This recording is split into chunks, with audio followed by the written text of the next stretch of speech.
Hoy quiero que hablemos sobre cuáles son las preguntas que hace un coach. Uno de los grandes deseos que tienen los coaches, los que ya son coaches o los que están aprendiendo para ser coaches o incluso las personas que quieren tener habilidades de coaching a la hora de conversar con otros, es aprender a ser poderosos a la hora de preguntar. Hacer preguntas poderosas, preguntas que realmente impacten al otro o que lo dejen pensando o que le digan, qué buena pregunta. Ya que me preguntas esto, ese es uno de los grandes deseos que tienen y de las grandes necesidades que tiene un coach. ¿Por qué? Porque las preguntas, cuando son poderosas, abren mundos, abren posibilidades, le permiten al otro que puedan ver algo que hasta el momento no han visto. Por eso, ¿qué preguntar o qué pregunta un coach es un aspecto relevante a la hora de querer trabajar con otros? Entonces, yo hoy te quiero mencionar tres aspectos que para mí son muy importantes a la hora de hacer preguntas.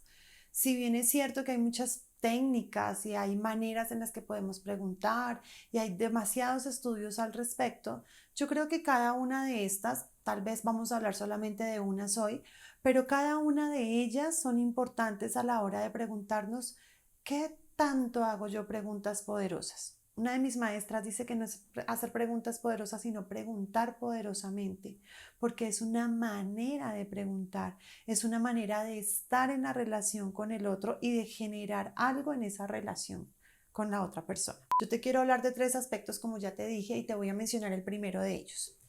El primero de ellos tiene que ver con la manera en la que generamos el contexto para una conversación en donde yo realmente pueda hacer preguntas que al otro lo muevan del lugar, lo inviten a reflexionar o le hagan ver algo que no ha visto hasta este momento. Hay una frase de Sócrates muy importante que dice, solo sé que nada sé. Y yo creo que es perfecta para entablar una conversación con la otra persona y más si es una conversación de coaching. ¿Por qué? Porque la otra persona necesita sentirse poderosa, es decir, necesita sentir que realmente puede tener las respuestas a sus preguntas, que yo como coach no sé nada de ella o de él, sino que es la persona la que puede tener, la que sabe realmente de sí mismo. Si yo como coach entro con la pretensión de que yo voy a tener las respuestas, de que yo le digo lo que tiene que hacer o que yo sé qué es lo que el otro tiene que hacer, pues no voy a crear un contexto propicio para que la persona realmente aparezca, para que se sienta dignificada, se sienta respetada, se sienta valorada dentro de la conversación.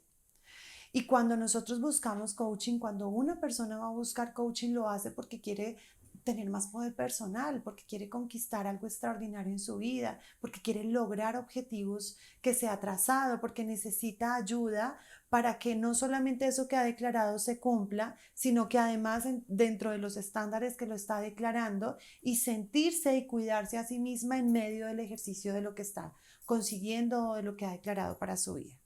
Entonces, si yo busco poder personal, si yo busco alcanzar mis metas, si yo busco sentirme mejor dentro de una conversación de coaching, el punto de partida del coach tiene que ser que la persona es capaz, es verla completamente en su grandeza para que pueda sostener la conversación y pueda tener las respuestas a sus preguntas. Yo creo que esto es clave, que entremos desde la pretensión de que no sabemos nada del otro. Él tiene las respuestas a sus preguntas.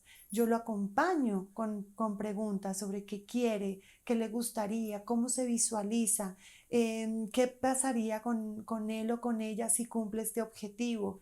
Y mis preguntas, desde ese lugar de curiosidad, de acompañamiento, de respeto, le van a ayudar al otro a explorar qué es lo que le está pasando.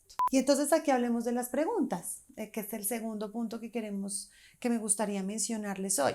Cuando hablamos de las preguntas, entonces tenemos como varias maneras de abordar las preguntas y yo sé que hay diferentes técnicas. A mí me gusta observarlo de la siguiente forma. Yo creo que donde pones tu atención, pones tu energía. Y las preguntas me invitan a colocarle la atención a algún lugar. Entonces, dependiendo del tipo de preguntas que yo haga, la atención de la persona va a estar dirigida. Si yo, por ejemplo, te pregunto, ¿cuál fue el momento más divertido de tu fin de semana? Haz esa pregunta por un momento. ¿Cuál fue el momento más divertido de tu fin de semana? O, por ejemplo, esta otra pregunta. ¿Cómo vamos a resolver el problema? Hazte la pregunta porque para que después chequeemos cuál fue tu respuesta y de acuerdo a eso puedas observar algo diferente de ti. Recuerda que este espacio yo te he pedido que lo conversemos, que te imagines que yo estoy al frente tuyo y estamos aquí generando una conversación para que también reflexiones, para que te quede, para que te sirva, para que te quede como algo de valor para el futuro. Entonces, si en la primera pregunta tal vez tu respuesta inmediata es ¿cuál fin de semana? ¿Este o el anterior? ¿O un momento divertido? No, no sé. No sé si tuve momentos divertidos. O tal vez empezaste a pensar en imágenes. Ay, sí, en realidad me divertí con tal persona. O disfruté mucho de estar con tal otra. O tal vez te imaginaste lugares, niños, en fin. Pueden haber varias posibilidades de lo que tú tienes como una respuesta automática. O tal vez puedes decir, no, en realidad no tuve ningún momento divertido y todo tu estado de ánimo cambia.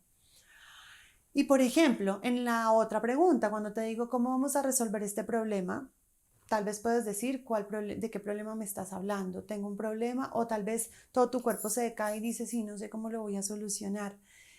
O empieza a elaborar todas las posibles soluciones para el problema o empiezas a imaginarte posibles problemas.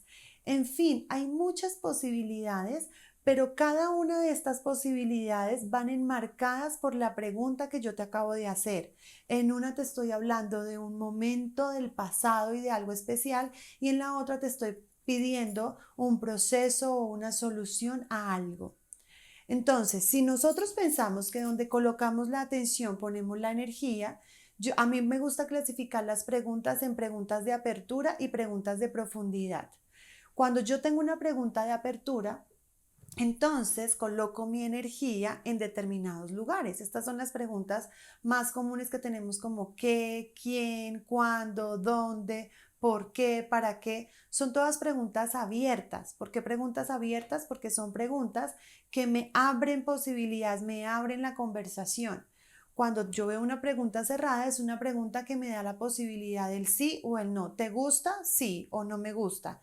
Esas son preguntas cerradas. Las preguntas abiertas son todas las que me abren a mí la posibilidad de la conversación. ¿Qué vas a hacer? ¿Qué piensas sobre esto? ¿Qué sientes de esto? ¿Qué opinas de tal cosa? ¿Qué te gustaría que ocurriera en esta situación? ¿Con quién lo vas a hacer? ¿Quiénes están involucrados? ¿Cuándo piensas hacer esto? ¿Por qué? Ah, bueno, aquí hay algo interesante con el por qué y el para qué, que además muchos coaches me preguntan, bueno, ¿yo puedo utilizar el por qué o puedo utilizar el para qué? ¿Qué es mejor, el por qué o el para qué? Ninguna pregunta es mejor que la otra, todo depende del contexto de la conversación y depende de lo que estemos generando en ese momento de la relación con el otro. Porque una pregunta, por ejemplo, en el caso del por qué, son preguntas que me dirigen más hacia el pasado, a dar explicaciones. ¿Por qué no hiciste esto? ¿Por qué no hiciste la tarea? Bueno, porque no tuve tiempo, porque me quedé dormido, porque no podía, porque mi esposo, porque mi esposa, porque mis hijos. Empezamos a dar explicaciones de lo que ocurrió en el pasado. Y el para qué nos lleva más hacia el futuro, nos dirige más hacia pensar en cuál es la motivación que tengo para hacer esto, qué es lo que me lleva a mí hacia adelante, que hace que yo esté tomando la decisión que estoy tomando o esté pretendiendo realizar el cambio que estoy queriendo hacer o las acciones que estoy diseñando. Entonces, ninguna pregunta está bien o está mal, simplemente tiene que ver con la manera en la que yo las uso en la conversación de coaching. Es decir, si yo estoy creándole toda la apertura, estoy abriendo la exploración en la conversación, pues voy a querer tener preguntas sobre qué es lo que la persona quiere lograr, a ampliar las preguntas en saber con quiénes están involucrados en esto, para cuándo quiero lograr estos objetivos, qué es lo que va a hacer que haga la diferencia eso que yo quiero conseguir que estoy declarando que quiero conseguir en una conversación de coaching. Entonces, cada una de estas preguntas, dependiendo del momento de la sesión, de la conexión que yo tenga con la persona, van a ser más poderosas que otras. Y también tenemos preguntas de profundidad. Las preguntas de profundidad son aquellas preguntas que me llevan a explorar más allá de lo que la persona solamente está diciendo en una conversación inicial. O sea, ¿qué quieres decir con esto? Si por ejemplo una persona me dice, quiero ser una persona, quiero ser exitoso, vengo a la sesión porque quiero ser exitoso. Bueno, ¿qué significa ser exitoso? ¿Qué va a cambiar en la vida de la persona si es o no exitosa? ¿Es exitosa comparada con quién? ¿Cómo mide el éxito? ¿Por qué le importa el éxito? ¿Para qué quiere el éxito en su vida? Noten que estoy hablando de varias preguntas abiertas que nos puede dar profundidad en la conversación, de explorar a qué es lo que realmente se está refiriendo la persona cuando dice lo que dice. Todas posibilidades, no solamente en una conversación de coaching, sino en una conversación regular, en donde yo tengo que preguntarme, primero, como ya te dije, si me estoy interesando realmente en la otra persona, si mi interés es genuino, si lo estoy respetando, si creo que la persona es la que tiene las respuestas a sus preguntas, o si mejor es una conversación en donde yo quiero tener la razón, en donde quiero demostrar cuánto sé, en donde quiero imponer algo de lo que yo estoy pensando que la persona debería hacer. Y ese es el primer aspecto. Y el segundo aspecto es que hagamos preguntas abiertas, preguntas que le permitan a la persona explorar quién es. Y aquí en esta exploración también, no solamente utilizando preguntas del qué, del quién, del cuándo, sino que algo importante es que observemos o que reconozcamos que los seres humanos tenemos una manera de pensar o de relacionar las cosas en nuestro cerebro que hace que tengamos ciertas maneras de hablar que pueden impedir que veamos cosas distintas. Y ahí las preguntas son claves. Por ejemplo, hay personas que generalizan. Esto lo hacemos todo inconsciente, no es que lo hacemos, no es que lo hagamos porque lo queremos hacer, porque decimos yo soy así. Pero si nosotros aprendemos a distinguir, por ejemplo, cuando generalizamos, cuando nos tuvimos una experiencia con algo o con alguien y luego nos quedamos diciendo que todo es así o que siempre, o que, por ejemplo, una mujer que está con un hombre y el hombre es infiel y después la mujer dice es que los hombres son infieles, ¿verdad? O por ejemplo, tenemos una mala experiencia con una bebida y decimos es que yo no vuelvo a tomar de esas bebidas porque esas bebidas son y le damos el calificativo. Tendemos a generalizar por una experiencia que hayamos tenido nosotros o que haya tenido otra persona con algo. Entonces allí cuando estemos escuchando que la otra persona generaliza, pues es una oportunidad para explorar, para que hagamos preguntas de profundidad. ¿Qué significa eso que estoy diciendo? ¿Realmente son todas las gaseosas? ¿Realmente son todos los hombres? ¿Realmente son todas las personas? ¿Son todas las situaciones en las que pasa eso? Y eso nos puede ayudar a ver algo distinto en la conversación. O también hay algo que nos pasa y es que omitimos información. Algo que les puede ayudar a la hora de hacer preguntas es escuchar qué omite el otro cuando comparte algo. Esto se puede ver, por ejemplo, cuando yo le estoy contando a un amigo que hice el fin de semana. Entonces, yo puedo contarle sobre el lugar en el que estuve, lo lindo del lugar, todo lo que vi que me encantó del lugar y todo lo que disfruté de eso que vi del lugar. Y en esa conversación estoy omitiendo, por ejemplo, pensamientos, ideas que tengo sobre eso, o puedo estar omitiendo otras cosas que tal vez no me gustaron tanto, o puedo estar omitiendo emociones y sensaciones que tuve en ese lugar. Entonces, todos omitimos algo, o omitimos emociones, o omitimos pensamientos, o omitimos cosas desagradables. Tal vez a mí me gusta hablar demasiado de mí y dejo de hablar de los otros, o tal vez hablo sobre lo que pensé y sobre lo que analicé y la explicación que tuve en el asunto y me cuesta hablar más de la emoción, de las sensaciones, de las experiencias.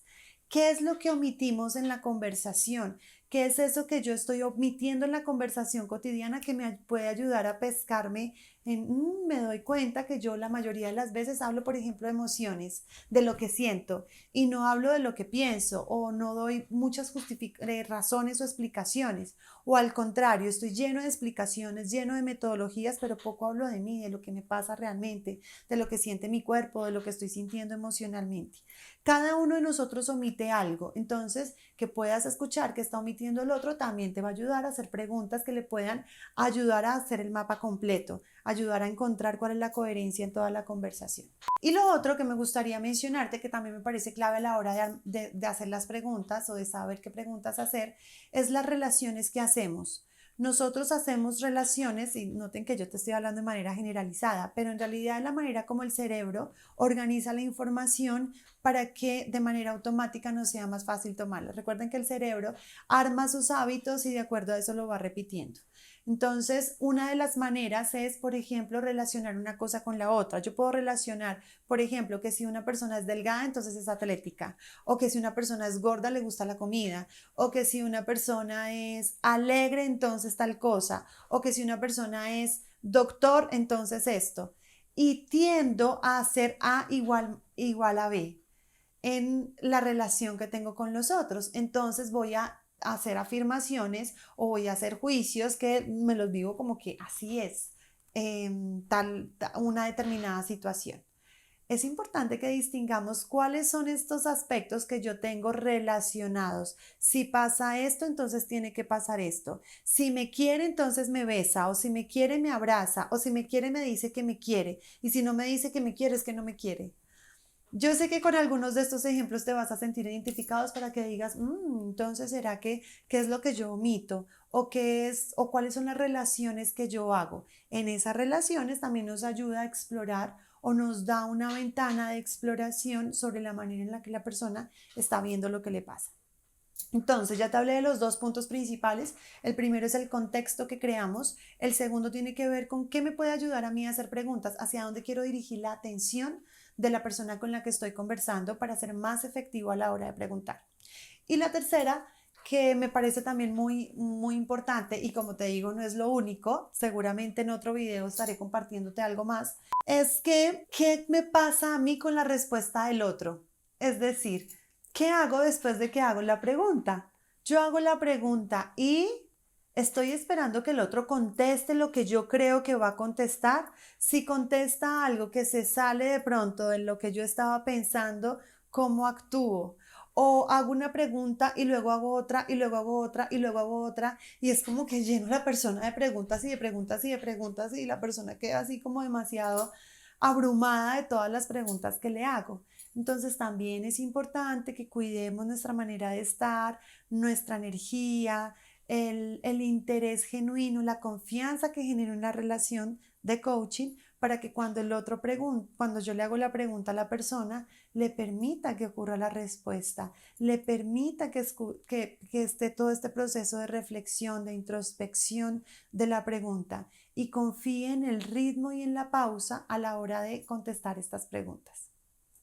Entonces, uno, el contexto que creamos. Dos, hacia dónde colocamos la atención a partir de las preguntas que hacemos. Recuerda que no hay preguntas buenas ni malas. Tiene que ver con qué es lo que le provoca la pregunta a la persona, hacia dónde dirige su atención de acuerdo a lo que quiere lograr en la conversación. Y tres, ¿qué hago yo cuando el otro da su respuesta? ¿Le permito, le doy su tiempo, lo lleno de preguntas o por el contrario, permito que encuentre la respuesta a su pregunta y luego pregunto de qué se da cuenta con toda esta exploración? Espero que les sirva, espero que sea de valor. Recuerden que no es solamente para un coach, sino que todo el tiempo necesitamos habilidades para conversar con otros, para ser más efectivos, para ampliar nuestra escucha. Entonces espero, coaches, que les sirva esta información. Hagan todas las preguntas que tengan, comenten este video, déjenme saber de qué les gustaría más que estuviéramos explorando, conversando, que viéramos otras situaciones. Y a todos los que se interesen en tener más habilidades de coaching también bienvenidos a que podamos conversar. Gracias a todos y espero que se vean verlos en otro video. Recuerden suscribirse, recuerden activar la campanita de notificaciones para que cuando lleguen otros videos, para que cuando esté generando más contenido, pues les llegue el avisito de que salió nuevo contenido. Suscríbanse.